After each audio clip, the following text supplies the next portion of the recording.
ವೀಕ್ಷಕರೇ, ಲೋಕಸೇವಾ ಆಯೋಗ UPSC ವಿವಿಧ ಹುದ್ದೆಗಳಿಗೆ ಅಧಿಸೂಚನೆಯನ್ನು ಹೊರಡಿಸಿದ್ದಾರೆ. ಹಲವು ಮಹತ್ವದ ಬದಲಾವಣೆಗಳೊಂದಿಗೆ ಕಠಿಣ ನಿಯಮಗಳನ್ನು ರೂಪಿಸಿದ UPSC ರಾಜ್ಯದಲ್ಲಿ 3 ಪರೀಕ್ಷಾ ಕೇಂದ್ರಗಳೊಂದಿಗೆ ಒಂದು ಅಧಿಸೂಚನೆಯನ್ನು ಹೊರಡಿಸಿದ್ದಾರೆ. ನಾಗರಿಕ ಸೇವೆಗಳ ವಿಭಾಗದಲ್ಲಿ 933 ಹುದ್ದೆಗಳು, ಅರಣ್ಯ ಸೇವೆ ವಿಭಾಗದಲ್ಲಿ 80 ಹುದ್ದೆಗಳು, 1000ಕ್ಕೂ ಹೆಚ್ಚು ಹುದ್ದೆಗಳ ಒಂದು ಅಧಿಸೂಚನೆಯನ್ನು ಹೊರಡಿಸಿದ್ದಾರೆ. ಈ ಒಂದು ಅಧಿಸೂಚನೆಯ ಬಗ್ಗೆ ಸಂಪೂರ್ಣ ಮಾಹಿತಿಯನ್ನು ನಿಮಗೆ ತಿಳಿಸ್ಕೊಡ್ತೀನಿ.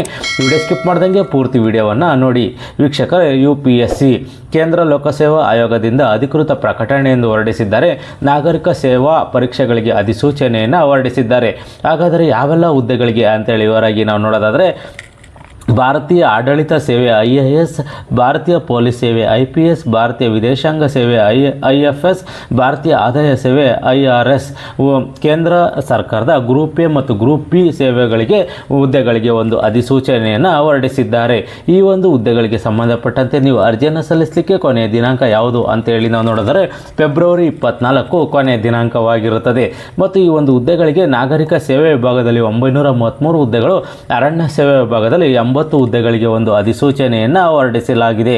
ಮತ್ತು ಈ ಒಂದು ಹುದ್ದೆಗಳಿಗೆ ಸಂಬಂಧಪಟ್ಟಂತೆ 24 ಫೆಬ್ರವರಿ 2026 ಕೊನೆಯ ದಿನಾಂಕವಾಗಿರುತ್ತದೆ. ರಾಜ್ಯದಲ್ಲಿ ಪರೀಕ್ಷಾ ಕೇಂದ್ರಗಳು ಬೆಂಗಳೂರು, ಧಾರವಾಡ, ಮೈಸೂರಿನಲ್ಲಿ ಪರೀಕ್ಷಾ ಕೇಂದ್ರಗಳಿರುತ್ತೆ ಅಂತೇಳಿ ಒಂದು ಮಾಹಿತಿಯನ್ನು ಇವರು ನೀಡಿದ್ದಾರೆ. ಹೊಸ ಬದಲಾವಣೆಗಳು ಏನೇನು ಅಂತೇಳಿ ನಾವು ನೋಡೋದಾದರೆ, ಇಂದಿನ ಸಿವಿಲ್ ಸರ್ವಿಸ್ ಪರೀಕ್ಷೆಯಲ್ಲಿ ಆಧಾರದ ಮೇಲೆ IAS ಮತ್ತು IFSಗೆ ನೇಮಕಗೊಂಡ ಈಗಲೂ ಈ ಸೇವೆಯನ್ನು ಇರುವವರು 2026ನೇ ಸಾಲಿನ ನಾಗರಿಕ ಸೇವಾ ಪರೀಕ್ಷೆಯನ್ನು ಬರೆಯಲು ಅರ್ಹರಾಗಿರುವುದಿಲ್ಲ ಅಂತೇಳಿ ಒಂದು ಮಾಹಿತಿಯನ್ನು ನೀಡಿದ್ದಾರೆ. ಈ ಹಿಂದೆ ಯಾರು ಎಕ್ಸಾಮನ್ನು ಬರೆದು ಈ ಒಂದು ಹುದ್ದೆಗಳಿಗೆ ಆಯ್ಕೆಯಾಗಿರ್ತಾರೆ ಅವರು ಮತ್ತೆ ಎಕ್ಸಾಮ್ ಬರೆಯೋಕ್ಕೆ ಅರ್ಹರಾಗಿರುವುದಿಲ್ಲ ಅಂತೇಳಿ ಒಂದು ಮಾಹಿತಿಯನ್ನು ನೀಡಿದ್ದಾರೆ.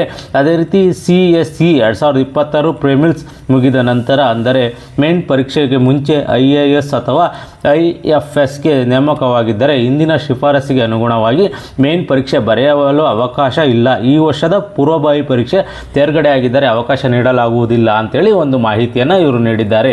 ಅದೇ ರೀತಿ ಈ ಒಂದು ಹುದ್ದೆಗಳಿಗೆ ಸಂಬಂಧಪಟ್ಟಂತೆ ಒಂದು ವಯೋಮಿತಿ ಏನಿರುತ್ತೆ ಅಂತೇಳಿ ನಾವು ನೋಡೋದಾದರೆ, 2 ಪರೀಕ್ಷೆಗಳನ್ನು ಬರೆಯುವ ಅಭ್ಯರ್ಥಿಗಳಿಗೆ ಕನಿಷ್ಠ ವಯಸ್ಸು 21 ವರ್ಷಗಳು ಮತ್ತು ಗರಿಷ್ಠ ವಯಸ್ಸು 32 ವರ್ಷದವರೆಗೂ ಒಂದು ಅವಕಾಶವನ್ನು ಮಾಡಿಕೊಟ್ಟಿದ್ದಾರೆ.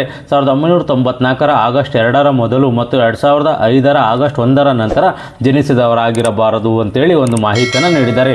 ಗರಿಷ್ಠ ವಯೋಮಿತಿಯಲ್ಲಿ SC ST ಅಭ್ಯರ್ಥಿಗಳಿಗೆ 5 ವರ್ಷಗಳ, OBC ಅಭ್ಯರ್ಥಿಗಳಿಗೆ 3 ವರ್ಷಗಳ ವಯೋಮಿತಿ ಸಡಿಲಿಕೆ ಇರುತ್ತೆ ಅಂತೇಳಿ ಒಂದು ಮಾಹಿತಿಯನ್ನು ನೀಡಿದ್ದಾರೆ.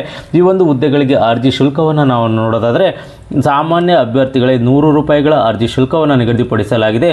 SC ST ವಿಕಲಚೇತನರು ಮತ್ತು ಮಹಿಳಾ ಅಭ್ಯರ್ಥಿಗಳಿಗೆ ಶುಲ್ಕ ವಿನಾಯಿತಿ ಇರುತ್ತೆ ಅಂತೇಳಿ ಒಂದು ಮಾಹಿತಿಯನ್ನು ನೀಡಿದ್ದಾರೆ. ಇವರಿಗೆ ಯಾವುದೇ ರೀತಿಯ ಶುಲ್ಕ ಇರುವುದಿಲ್ಲ ಅಂತೇಳಿ ಒಂದು ಮಾಹಿತಿಯನ್ನು ಇವರು ನೀಡಿದ್ದಾರೆ.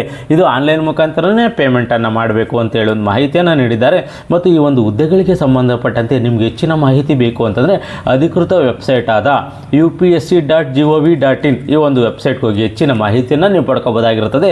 ಅದೇ ರೀತಿ ಸಹಾಯವಾಣಿ ಸಂಖ್ಯೆ 011-233-85271 ಅಥವಾ 233-81125 ಅಥವಾ 230-98543 ಈ ಒಂದು ನಂಬರ್ಗೂ ಸಹ ಕಾಲ್ ಮಾಡಿ, ಕಚೇರಿಯ ವೇಳೆಯಲ್ಲಿ ಕಾಲ್ ಮಾಡಿ ಹೆಚ್ಚಿನ ಮಾಹಿತಿಯನ್ನು ನೀವು ಪಡ್ಕೋಬೋದಾಗಿರುತ್ತದೆ. ಯಾರು ಈ ಒಂದು ಹುದ್ದೆಗೆ ಅರ್ಜಿಯನ್ನು ಸಲ್ಲಿಸಬೇಕು ಅಂದ್ಕೊಂಡಿದ್ರೆ, ನಾಗರಿಕ ಸೇವಾ ಪರೀಕ್ಷೆಗಳಿಗೆ ಅಧಿಸೂಚನೆಯೇ ಈ ಒಂದು ನಾಗರಿಕ ಸೇವಾ ಪರೀಕ್ಷೆಗಳನ್ನು ಬರೆಯಬೇಕು ಅಂದ್ಕೊಂಡಿದ್ರೆ ಈ ಒಂದು ನೋಟಿಫಿಕೇಶನನ್ನು ಸಂಪೂರ್ಣವಾಗಿ ಓದಿ ನಿಮಗಿದು ಸೂಕ್ತ ಅನಿಸಿದ್ರೆ ಮಾತ್ರ ಈ ಹುದ್ದೆಗಳಿಗೆ ಅರ್ಜಿಯನ್ನು ಸಲ್ಲಿಸಿ. ಅರ್ಜಿ ಸಲ್ಲಿಸಲಿಕ್ಕೆ ಕೊನೆಯ ದಿನಾಂಕವರೆಗೂ ಕಾಯಕ್ಕೆ ಹೋಗ್ಬಿಡಿ, ಮುಂಚಿತವಾಗಿ ಅರ್ಜಿಯನ್ನು ಸಲ್ಲಿಸಿ. ಈ ಒಂದು ಮಾಹಿತಿ ನಿಮಗೆ ಇಷ್ಟವಾದರೆ ಸಬ್ಸ್ಕ್ರೈಬ್ ಮಾಡಿ, ಶೇರ್ ಮಾಡಿ ಮತ್ತು ಲೈಕ್ ಮಾಡಿ.